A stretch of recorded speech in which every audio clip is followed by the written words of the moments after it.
لکھا نا کہ غوث پاک حضرت شیخ عبد القادر جیلانی رحمۃ اللہ علیہ ایک مرتبہ عبادت اور ریاضت کر کے جنگل سے آ رہے تھے، ایک درخت میں روشنی پھوٹی، روشنی ہوئی اور آواز آئی، کہا کہ عبد القادر میں تمہارا خدا ہوں، میں تم سے راضی ہو گیا، اب کسی عبادت اور نماز کی ضرورت نہیں۔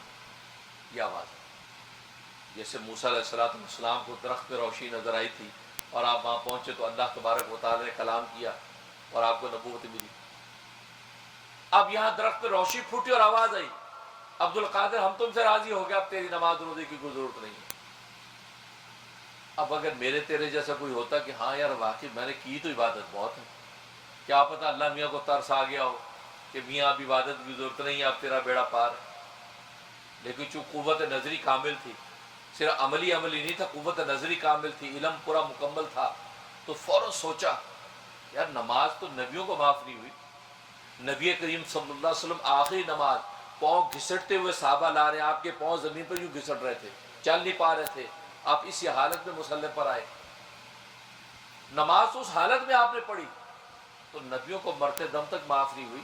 اور قرآن کریم میں اللہ نے کہا فَاعْبُدْ رَبَّكَ حَتَّىٰ يَأْتِيَكَ الْيَقِينُ، کہ اے پیغمبر اپنے رب کی عبادت کرتا رہے یہاں تک کہ تجھے یقین آ جائے۔ اور یقین سے مراد موت ہے، یعنی تجھے موت آ جائے، مرتے دم تک تو نے عبادت کرنا۔ تو دل میں سوچا کہ یار نبیوں کی جب معاف نہیں ہوئی تو میری کیا حقیقت ہے؟ یہ لگتا ہے کہ یہ ابلیس کی شرارت ہے۔ آپ فرمایا کہ دفع ہو ابلیس لا حول ولا قوت الا باللہ، نماز تو نبیوں کو مرتے دم تک معاف نہیں ہوئی، عبد القادر کی کیا حقیقت ہے اس کو نماز معاف ہو جائے؟ میری کیا عبادت، میری کیا حقیقت؟ دفع ہو تو ابلیس ہے۔ اب یہ بات تو کہہ دی، اب اس سے ایک دوسرا وار کیا، کیونکہ ابلیس سے بڑا مولوی کون ہوگا؟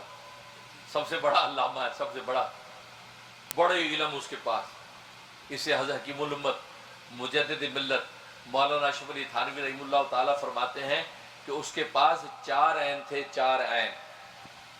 عالم تھا، عالم والا عین اس کے پاس تھا، عارف تھا، اللہ کی ذات و صفات کی معرفت اس کو حاصل تھی، عاقل تھا، عقل اس کے پاس تھی کہ عقل سے فیصلہ کرتا تھا، اور لہذا عقل کی دلیل دی نا کہ خلقتنی من نار و خلقتہ من طین، اے اللہ تو نے مجھے آگ سے پیدا کیا، اس کو مٹی سے پیدا کیا، مٹی کو بلندی میں چھوڑو پستی میں گرتی ہے، اور آگ کو پستی میں چھوڑو بلندی کی طرف جاتی ہے، تو بلند عنصر سے جو پیدا ہوا وہ پست عنصر والے کے سامنے سجدہ کرے، تو یہ عقل کے اصول کے خلاف۔ تو گویا کہ وہ عالم بھی ہے، عارف بھی ہے، عاقل بھی ہے، تو یہ سارے عین اس کے پاس ہیں، لیکن فرمایا ایک عین اس کے پاس نہیں تھا۔ وہ کون سا عین اس کے پاس نہیں تھا؟ عاشق نہیں تھا۔ اگر عاشق ہوتا اللہ تبارک و تعالیٰ کا تو پھر اللہ نے جب کہہ دیا تھا کہ سجدہ کر تو پھر یہ نہ دیکھتا کہ کیوں کروں۔ عاشق کا کام تو محبوب کے اشارہ ابرو پر قربان ہونا ہے، جڑ سے سجدے میں گر جاتا جیسے ملائکہ گر گئے، لیکن یہ کہ سجدے میں نہیں گرا، تو فرمایا اگر عاشق ہوتا تو یہ اس کا بیڑا پار ہو جاتا، لیکن اس کے پاس عالم تھا، علم اس کے پاس اتنا کہ فرشتوں کو پڑھاتا تھا، عارف ایسا کہ اللہ تبارک و تعالیٰ کی صفات کی حقیقت کو جانتا ہے، اور تبھی تو اللہ اس کو راندہ درگاہ کر رہے ہیں کہ فخرج فإنک رجیم، نکل جائے یہاں سے، تو مردود ہے۔ اسی وقت فوراً درخواست پیش کر دیا، اللہ آپ مجھے قیامت تک کے لیے مہلت دے دیں، قیامت تک کے لیے مجھے مہلت دے دیجیے، فوراً درخواست پیش کر دی۔ حالانکہ آپ کو پتہ ہے کہ اگر یہاں آفس میں باس آپ کا غصے میں ہو تو آپ سوچتے یار ابھی باس ذرا تپا ہوا ہے، ابھی نہیں، بعد میں چپ کر کے آپ نکل جاتے ہیں، بعد میں جب دیکھا یار موڈ اس کا ذرا صحیح ہو گیا، اب آپ کوئی درخواست پیش کرتے ہیں، سر معاف کر دیجئے، سر یہ ہو گیا۔ لیکن اس کو اللہ کا پتہ تھا، کیونکہ آپ کا جو باس ہے وہ تو غضب سے مغلوب ہو جاتا ہے، غضب اس پر غالب ہو جاتا ہے، اس غصے کی حالت میں اگر آپ کو کوئی درخواست پیش کریں گے وہ قبول نہیں کرے گا، بلکہ آپ اگر کسی کو ڈانٹ رہے غصے ہو رہے ہوں اور آپ کا اپنا پیارا بیٹا آپ کے پاس آ جائے، بچہ آ جائے اور وہ کوئی چیز مانگنے لگے کہ ابو پیسے دے دیں، ابو مجھے ٹافی دے دیں، تو آپ اس کو بھی جھٹک دیں گے کہ نہیں؟ خاموش رہو، چپ رہو ذرا، یوں کو کیا مطلب؟ آپ غضب سے مغلوب ہو گئے، اور اللہ تو غالب ہوتا، مغلوب نہیں ہوتا، اللہ غضب سے مغلوب نہیں ہوتا، اور ابلیس کو یہ بات پتا تھی کہ اللہ مغلوب نہیں ہوتا، اللہ صفات پر غالب رہتا ہے، لہذا ابھی میں رحم کی اپیل کروں گا، اللہ تبارک و تعالیٰ کی رحمت جوش میں آ جائے گی۔ فوراً رحم کی اپیل کر دی کہ مجھے قیامت تک کے لیے مہلت دے دیں، اللہ نے فرمایا جاؤ تجھے قیامت تک کے لیے مہلت دے دی۔ یہ عارف تھا، اللہ کی صفات کی معرفت جانتا، اور عاقل، میں نے بتایا کہ عقل یہ عقلی اصول پیش کر رہا ہے، لیکن یہ کیا نہیں تھا، اور میں کہ عاشق نہیں تھا۔ یہ عاشق اگر ہوتا تو اس کا بیڑا پار ہو جاتا، یہ سمجھتا بس محبوب نے کہہ دیا سجدے میں گر جاؤں، مجھے پوچھنے کا حق نہیں۔ کیوں؟ اس لیے کہ عقل کا اصول بھی یہ ہے کہ جہاں عقل کی پرواز تھمتی ہے وہاں سے عشق کی پرواز شروع ہوتی ہے۔ عشق جو ہے وہ عقل کے ترازو میں نہیں آتا، اور بندہ مومن کا کمال یہ ہوتا ہے کہ وہ عشق کے ترازو پر تولتا ہے، وہ عقل کے ترازو پہ نہیں تولتا اپنے آپ کو۔ اگر عقل کے ترازو پہ تولنے لگے تو حاجی بیت اللہ کی نماز چھوڑ کر مینا اور عرفات میں نہ جائیں، کیونکہ بیت اللہ کی ایک نماز 1,00,000 کے برابر ہے۔ حاجی سارے کہیں کہ ہم تو 1,00,000 کی نماز پڑھ رہے ہیں، بھائی ہم مینا میں نہیں جاتے، ہم عرفات میں نہیں جاتے، تو اللہ تبارک و تعالیٰ فرمائیں گے اس کا مطلب تو عاقل ہے، تو کیلکولیشن کا بندہ ہے، تو عشق کا بندہ نہیں ہے۔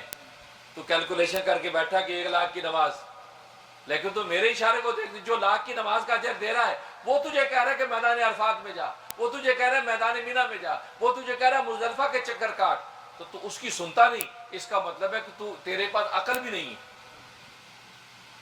لہذا حاجی کیا کرتا ہے؟ عشق کی پرواز کرتا ہے، وہ پرواہ ہی نہیں کرتا کیا ہے 1,00,000 کی نماز، 50,000 کی نماز، لیکن وہ اپنے محبوب کے اشارے پر قربان ہوتا جاتا ہے، مزدلفہ دوڑتا ہے، عرفات پہ کھڑا ہے، پھر یہ مینا میں پہنچ رہا ہے، تو یہ قربانیاں کر رہا ہے۔ تو عشق ایسی چیز ہے۔ تو ابلیس اتنا بڑا عالم تھا، علم اس کے پاس، انتہا کا علم اس کے پاس موجود تھا، لیکن بات وہی ہے کہ اس نے وار کیا۔ تو حضرت غوث پاک سے کہنے لگا، کہا کہ عبد القادر آج تو اپنے علم سے بچ گیا ہے، اگر تجھے اس بات کا علم نہ ہوتا کہ نبیوں کی بھی نماز مرتے دم تک معاف نہیں ہوئی تو آج میں نے تجھے شکار کر لینا تھا۔ یہ آواز آئی۔ اب میرے تیرے جیسا ہوتا تو اب مارا جاتا۔ ہم کہتا ہاں ہاں واقعی مجھے اس بات کا علم تھا تبھی میں بچ گیا ہے، ورنہ جو ہے نا، ورنہ جو آج تو نے مجھے شکار کر لینا تھا۔ لوگ آج 2 کتابیں پڑھ لیتے ہیں، بڑے فاضل بن جاتے ہیں، بڑے بڑے مسئلے گھڑنے لگتے ہیں۔ روز آپ تماشا دیکھتے ہیں، نئے نئے مسئلے مارکیٹ میں آ رہے ہیں، کیونکہ 2 کتاب مطالعہ کر لی، اب اجتہاد شروع ہو گیا۔ شیخ عبد القادر جیلانی رحمۃ اللہ کیا فرمایا؟ کہا کہ دفع مردود، میرے علم کی کیا حقیقت ہے؟ میں اپنے علم سے نہیں، اپنے اللہ کے فضل سے بچا۔ اللہ کے فضل نے مجھے بچا دیا، اس لیے کہ علم کا صحیح وقت پر استعمال ہو جانا یہ بھی تو خدا کا فضل ہے۔ اگر خدا کا فضل شامل حال نہ ہو تو بڑے بڑے علم بھی ایک طرف رہ جاتے ہیں۔ تو فرمایا کہ میرے اللہ کے فضل سے بچا، میں اپنے علم سے نہیں بچا، گویا کہ اپنے علم کی بھی نفی کر دی۔ بس یہ ہے، یہ وہ کمال حاصل ہے بندہ مومن کو، یہ قوت نظری اس کی کامل ہے، اب یہ ابلیس کا شکار نہیں ہو سکتا۔